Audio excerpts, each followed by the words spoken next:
Det er ikke fordi jeg påstår, at jeg kommer til at dø i dag. Men hvis i dag skulle være min dag, så er det her min historie og min sidste ord.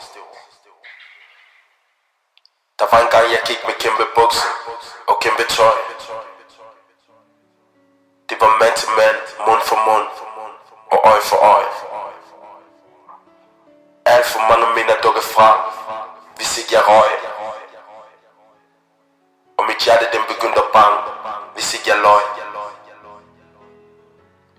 Jeg kunne ikke forstå hvorfor det var, at jeg ikke bare kunne holde mig fra den mørke side, men skæbne tager sin tid, før din sjæl er klar.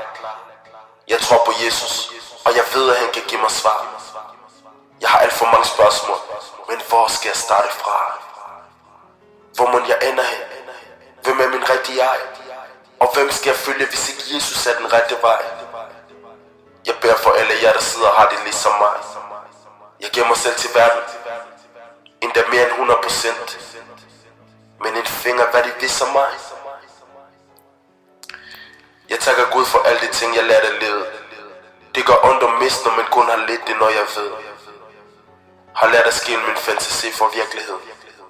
Og render ikke med folk, der render rundt og spiller tid. De har skygget for mig lidt, for jeg valgte at se tilbage. Men nu har jeg noget jeg følger, og jeg ved hvad jeg vil have. Takker Gud hver eneste dag. Og du hører mig aldrig klage. For jeg har det virkelig godt. Specielt nu da jeg ved, at Jesus døde for min sag. Og genopstod 3 dage efter. Han blev korsfæstet.